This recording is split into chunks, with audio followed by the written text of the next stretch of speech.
coolest community in freight. I'm your host, Mary O'Connell, bringing you the latest tech updates, warehouse news, and everything happening in the cold chain world. Not only is there the coolest show in freight, but there's also Running on Ice, the newsletter that could not be colder. You can subscribe to that on freightwaves.com/runningonIce. Today, we welcome Hanson Li, CEO of Peltier Technology. Welcome to the show, Hanson. Hi, Mary. Happy New Year. It's nice to see you. I am excited for today. Today is the kind of I'm calling it the peek behind the curtain, if you will. We're getting into kind of some of the more niche areas of the cold chain. But before we get too far into that, let's get some background on you and how you got started at Peltier. Sure. I founded Peltier in 2024. Before that, I am based in San Francisco and I have a restaurant group. And one of my companies is an ice cream company. So I have been a consumer of refrigeration and freezers and coaching services for many years. It has always been in the back of my mind that, man, I pay more to the coaching companies than I do making the ice cream. Maybe there's something there. I mean, that's a pretty accurate statement because last time I checked, nobody really wants melted ice cream. Everybody's really into like ice cream actually being like, mostly solid. Obviously, you don't want it like solid as ice because then you're just like gnawing away on it. I also don't know if you can get ice cream that cold, but I'm sure probably somewhere you can. Yeah, and ice cream, you're right. So, with ice cream, you have to be 99.999% right in terms of temperature, right? 20 minutes in the summer brewing time in St. Louis, it just goes away, right? It becomes soup. But at the same time, though, it's interesting. You mentioned that, you don't want it to be too hard. Mm-hmm. Because we've been in scoop shops where they take the ice cream out from the back freezer and it's impossible to scoop, right? So there's a word called tempering, which is meaning from the temperature that's usually stored, which is minus 28 Celsius. You have to get it down to minus 14, minus 13. So it's still solid, but it's scoopable. Mm-hmm. But it's interesting. So both time, right, where you need it to be cold all the time. Right. But at the same time, we actually don't need it to be at minus 20 all the time. And funny enough, refrigerators and freezers, there are not many fridges. You can actually tune the temperature to what you actually want. So we have a problem of being too cold sometimes. In medication, right, you can be too cold. Mm-hmm. Obviously, when it's too warm, is a big problem. So kind of ice cream paints this perfect picture of the cold chain because everybody's familiar with it. Everybody knows that ice cream has to stay solid. Whereas if you start getting into like certain medications, certain other things, people are like, but it's like, how much does that really affect it, et cetera, et cetera. Ice cream is such a great example because it's, that it always has to stay mostly cold, or mostly frozen, like not exactly solid as a rock, but you still want to be able to put your spoon in and have a nice time. But there is something that's unique in the cold chain is that, if you are not the big enterprise cold shippers or the big enterprise ice cream shippers, for example, because those guys, they can just casually build a multi-million-dollar warehouse to solve their problems and that solution's done. But for those of us who maybe don't have a couple mil lying around to build a new warehouse or do whatever we need, there's that gap in the market of I am not a $1 billion a year ice cream shipper and I am not a multi-million-dollar a year cold chain provider. There's that gap in the middle that just I don't want to say they go without, but it's just so much bigger of a struggle because you have to find not a whole warehouse's worth of space. And also you have to keep it at a specific temperature because the other thing specifically with ice cream is we all know when it melts and refreezes, it's not as good. It has a weird texture. Absolutely. And we've all had that ice cream where you get it home and it has that kind of smooth overlook or there's crystal inside. And that's the telltale sign of that. There's something along the way from when it was manufactured many, many months ago to me getting it and opening it at home. Something went wrong. Now, thankfully, ice cream will not go bad, right? It won't kill you like medication. But, all of us would have experienced that degradation of the product. And to your point, in terms of that kind of that middle point, so as for my ice cream company, Humphrey Slocum here in San Francisco, we are just picking up where we need big cold storage. But to your point, we can't afford our own facility. So we work with Americal. We have a couple of small trucks for local delivery, but we don't have big trucks. And if you go to our headquarters, it's a smattering of walk-ins, chest freezers, everything under the sun to keep a lot of ice cream cold. And all that, the maintenance costs, the repair costs, the electricity, the CapEx, obviously, is, many dozens pieces of equipment trying to keep our ice cream cold. And to your point, it needs to be correct all the time. Yeah. And I think that since you guys have the ability to kind of monitor that and focus on that yourselves, a lot of other people, they don't have those resources. They might not have the space to do it. So that's where you have to put a lot of trust in your partners. And that's, I would imagine, incredibly terrifying, because you have to hope that your partner is actually going to follow through, that they have the right things that you're looking for, that they have the temperature monitoring, the 24/7, they have the space for you consistently when you need to flex up and flex down. And that is, I feel like that's a lot to ask from a partner. Obviously, that's why you have good partners. That's why you vet them. That's why you have the standards that you do, but still at the same time, like that's a huge, not necessarily lack of control, but kind of a lack of control there. It is, yeah, you're running on partners. And I think from our observation, our ice cream company is around for 15 years. And I only started Peltier, last year. But part of the change that I've seen is, we make ice cream, we store ice cream, we serve the ice cream in our store, or we transport those cases of ice cream to our grocery partners. That part of the cold chain is, I think, what a lot of people think of as cold chain, right? Is shipping boxes, pallets, big warehouses, big refrigerator trucks, big walk-in freezers in the back of a grocery store, or the big freezer aisle down the grocery aisle. What has happened, and it started before the pandemic, but accelerated the pandemic, right? Is that pint of ice cream now needs to live in so many other places. A DoorDash driver is going to come grab it, right? Our grocery partner now needs to take that pint of ice cream and pack it for you, hold it for you, and then get it to your home. So now and again, a big part of why I started Peltier is that I've noticed the fringes of the cold chain, like the edge, right, between where big cold meets customers, is become very complex. Yeah. And the people and the companies and a lot of our customers are now responsible for that ice cream for much longer. And this is where I saw, really big challenges for our ice cream company as a consumer, because, ordering ice cream for DoorDash is crapshoot in terms of whether it gets there or not. And again, ice cream, it won't kill me. If I see it's melted, I won't eat it. But, a pack of fresh chicken, it's hard to tell, right, whether it's been degraded, and there is actual health concerns, right, with a pack of fresh chicken. Mm-hmm. So this is where I saw an opportunity with the edges of the cold chain, and where I felt that small cold needs to be better.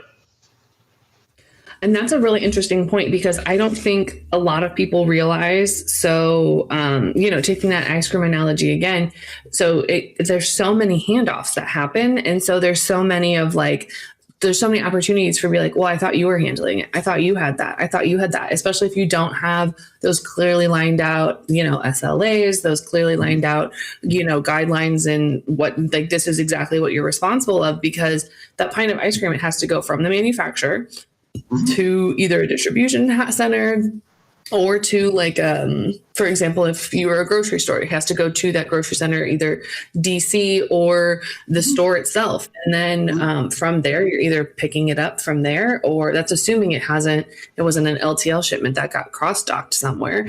And so it's like, there's so many different handoffs for it, and there's so many places for it to go wrong. Because even then, once it arrives at the grocery store, like you said, if it's an Instacart or a DoorDash or a shipped order, it has to sit there. Well, how long did it sit in someone's cart before it made it to the thing. Because a lot of times, I don't blame them. They do like 4 or 5 orders at one time to then set them up there. 1,000%. I don't blame you for that. That's a smart way of using your time. However, I do have some products that are a little more sensitive that are sitting out there for a while. And so I think it's like how there's so many opportunities for things to go wrong. How do you, as like a shipper or even just someone that's like a part of this network, how do you make sure that, you know, those handoffs go smoothly every single time? Because you don't want like ice cream, again, it's a pretty low risk situation. It's just going to refreeze and the texture is going to be different. But like, again, that's, you are dealing with potentially like life threatening medicine. You know, hey, we don't want salmonella. Nobody wants that. So how do you deal with those handoffs? And the handoffs, and you know, there's been plenty of studies, right? Every handoff in a cold chain is a kink in the armor, right? And there's a degradation, right? There's a risk of that temperature excursion. This is well proven. And for most of cold chain, 99% of cold chain, right? The companies are dealing with pallets, containers, boxes, cases of things. And therefore, their process, right, their warehouses, their automation, right, is handling much bigger items. For a grocery store, life used to be a lot simpler, right? You have a grocery store, and the 45,000 grocery stores in America were built this way, where they have freezer storage in the back, and they have a freezer aisle in the middle, right? Cases of ice cream in the back and pints of ice cream on the shelf. You and I, right, and for as long as, you know, up till very recently, they expect the consumer to walk around, shop, grab the ice cream. Once I grab that ice cream from the ice cream aisle, it is the consumer's problem of getting back home. Right. Right. That handoff, right, is you take it from the shelf, you're responsible for it, you get it home. But now that same kind of ice cream might be sitting in the back of the freezer, still sitting in the freezer aisle, but now Mary put an online grocery order in this morning. She's not coming till 5 p.m. to pick up. Where does that pint of ice cream sit? It can't sit in the back. It can't sit on the freezer shelf because your customer, right, the customer's expectation is that I'm curbside. I want my grocery.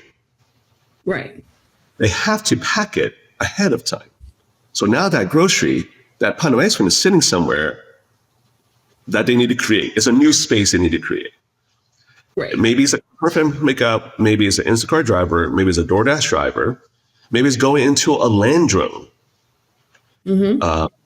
Walmart has been testing, you know, aerial drones. So there's all these fragmentation of that point where it used to be Hanson grabs a pint of ice cream, he's responsible, that's it. But now there's so many other methods of getting that ice cream to a customer that the retailer is not responsible for it.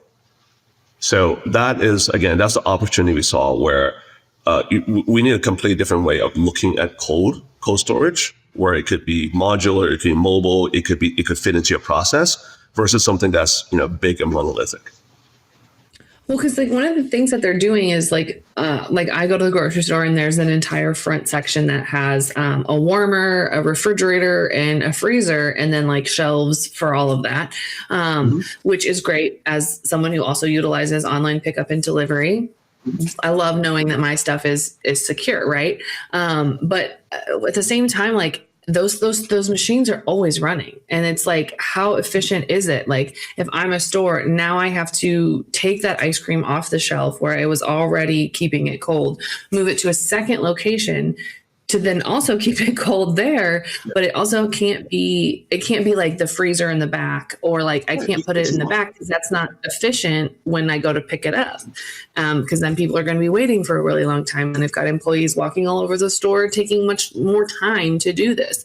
So kind of what is like, how do you stop it from getting so like, not necessarily energy wasteful, but like, how do you balance that? I need it to be available. I need it to be convenient, but also like I don't just want to have a sub freezer or a sub-zero freezer running in the front of my grocery store 24/7. And that is the constraint where you're using the same tool, trying to fight a different battle. right? Is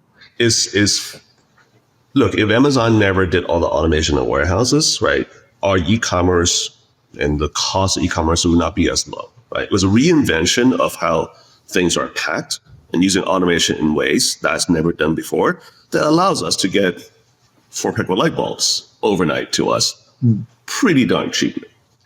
They reinvented logistics, right? And the pick and pack and using automation. So for some of our customers, so they have three different problems, right? They see, so first, Mary, you're right. They see those empty fridges, which is empty 80% of the time, and ask the question, why are we having these on? Well, the challenge is that all refrigeration is built to be 24/7. There's no on-off switch in refrigeration. It's one of few electronics that do not have an on-off switch or a dial up and down. Correct. The second challenge, right, is online grocery has grown from 2% 10 years ago to now 20% of all groceries. Yeah. But it's only still 20%. So when you go to your store next time, imagine in 7 years where it would be 40%. They simply don't have the space to hold your orders. So there's a real estate problem that a lot of my grocery customers are facing because they don't want to impinge on the floor. Right. But yet, the store was built many years ago, assuming 100% of my customers is going to leave with their own bags of grocery. And so the real estate problem is a very big one, and it's one that is a sales problem, right? I have customers where they cannot do more online grocery orders. And storage is the biggest constraint. They don't have space to add more refrigeration up front. And third is 99.9% of grocery orders are fulfilled by people. You see the in-store shopper walking around, right, picking your orange juice and toothpaste. There's staff, right, that stages the order, and there's staff that takes the order to you. All that used to be done by the consumer. So there's a huge fulfillment cost problem, right, where it's growing really fast, which is great, but I don't fulfill it anymore. And then finally, it's very expensive to fulfill. And I'm losing money on every order. Right. But yet it's growing, and I have to grow it. Otherwise, I might lose you as a customer to my competitor because they're offering online. So it's a really big problem the whole industry is facing. I think that's a really interesting balance because, again, like if you're a grocery store, obviously, traditionally your money is made by the space you sell on the shelf, whether it's like the top shelf, bottom shelf, mid shelf, etc. That is where you make your margin. So you're still making money there, but now, like, what are you going to sacrifice? Because you do need to sell that shelf space, especially if some of your online orders aren't necessarily the most profitable. So you're kind of at this balance of like, and a lot of times, like, the grocery stores by me, they're not standalone buildings. They can't just like they just can't like build an expansion into the parking lot. So it's kind of that, how does this work to take this and make it like, how do you add more space without taking away that shelf space that you want to add? And I mean, one of them by me, like one of our grocery stores has like a Taekwondo and a UPS store kind of like in the front of it. So it's like, okay, well, that's an easy way, just like, kick out those leases. But at the same time, that UPS store, people go return their packages and then go grocery shopping. So it's kind of like well, do I want to do that? Because that brings people already to my store.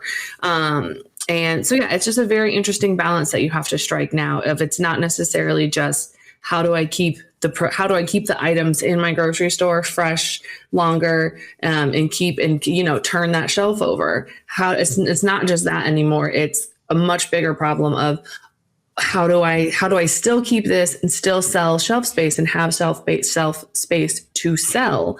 But then also, how do I meet my online demand customers? Because I'm going to tell you this, as someone who does online pickup every once in a while, the second you start charging me over like $6 for an online pickup, I'm out.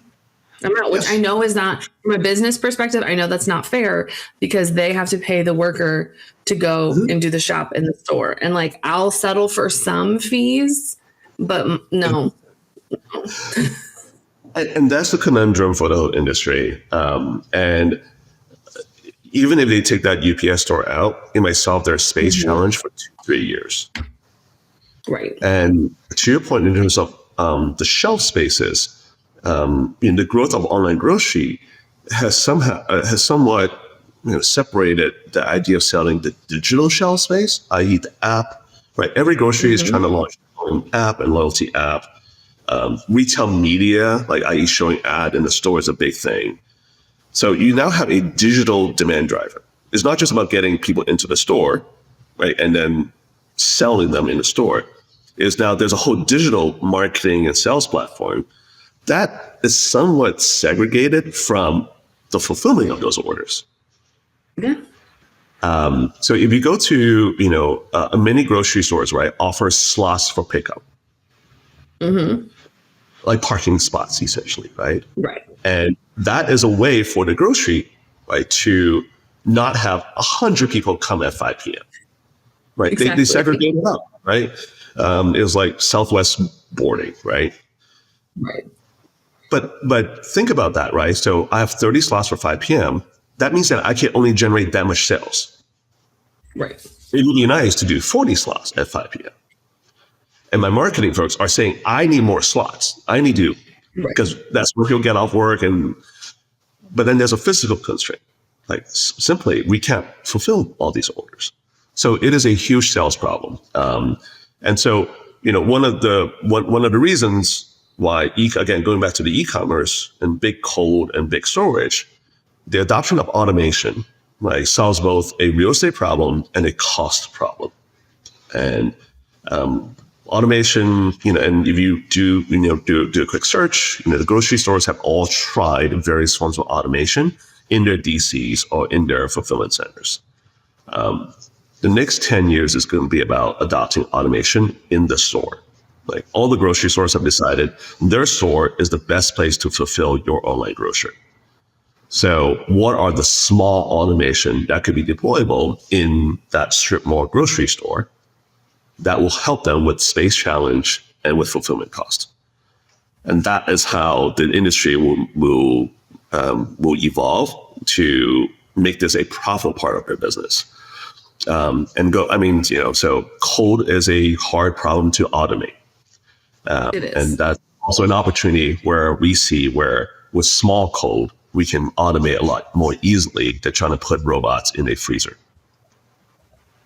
Yeah, and I think that it's because it's the hardest thing to automate about that is the temperature component of it. Like, because on the dry van side of things, my favorite analogy is if I have a pair of jeans and it has to sit in the middle of the summer heat in Arizona, when it gets to me, it's still a pair of jeans. Like, it doesn't matter. They're just like, it doesn't matter if they get super cold or if they get like melty hot. Like, it's still fine. Yes. But Yes. ice cream can't survive the summer heat in Arizona just without a reefer. Yes. I mean, I was just at a online grocer, and they have massive warehouses for fulfillment, and yeah, everyone's Parkers. People are walking in and out of minus 20, big freezer storage, looking for that small bag of, frozen dumplings to fulfill the orders. All of that is done by hand right now. And it's both costly and not the most pleasant. Like I was in that warehouse for 45 seconds and time to bounce because it's minus 20. You're like, suddenly the staffing issues make a lot more sense now. Oh, it's not pleasant. It's not pleasant, and I'm not surprised with the high turnovers. And as we mentioned, right? So absolutely in the grocery environment, the food environment, in this cold, right? Because in big cold frozen warehouses, right, you might have a forklift moving pallets of stuff. Yeah, and you might move that pallet once or twice. But in this high volume grocery, online grocery, the individual is in that frozen warehouse 50 times a day, like picking stuff. So we've been talking to some life science companies as well, and they have a similar problem, right? Where they have, ambient, chilled, and frozen, and they have, team members going in and out of frozen storage 50, 60, 70 times a day. And those are tough jobs to fill. That is a position that I do not envy that some of those players are in. But a different position is, Hanson, we ask everyone this question that comes on the show, and you are no exception. So the real question is, what is your stance on cereal? Is it considered a soup? I don't consider cereal a soup. There is officially no correct so I guess answer. I know your position now. Yes, officially there is no correct answer. However, that is the correct answer. Because like the same thing that if you were like, oh, come over for a nice soup dinner, and you're like expecting maybe like a chicken noodle or like a creamy bacon, or not creamy bacon, like a creamy potato soup, or like, ooh, even a butternut squash soup, and I roll up with a bowl of Lucky Charms and milk, you're gonna be like, that's nope. Yeah, and I think of even dessert. There are liquidy desserts. Yeah. And it's rarely called soup, right? It's called sauce. Right. Like a floating, Alaska, right, has floating isle, right, with a meringue, right, with sauce around it. It looks like a bowl of soup, but it's just a sauce. So, Exactly. yeah. What are some of the reasoning that others are giving you that has justified a position as cereal as soup? Because it's things in a liquid, and a soup doesn't necessarily have to be savory, and it doesn't necessarily have to be cold or warm, because we've got gazpacho. But yeah, and it doesn't necessarily have to have a broth. What defines a broth? There's milk-based broths. Like it's gotten too far. Honestly, we've gone too far. I also, when you ask me that, I would think, well, would oatmeal be considered soup? Oatmeal would be That closer. has come up as well. Like oatmeal is closer, I think, to soup. Is oatmeal breakfast cereal though? Well, welcome to the slippery slope that is this question. I love it. So if anyone has any questions on kind of what we've talked about today, setting up for growth in the cold chain, or your thoughts on cereal as soup, where can they find you outside the show? Our website is www.peltierpro.com. I'm Hanson Li. There are not many Hanson Lees on LinkedIn, so come find me. And if you're in San Francisco, come have ice cream with me. Yes, I am so excited for you. Thank you so much for joining us, and we'll catch everybody next time. See you on the internet.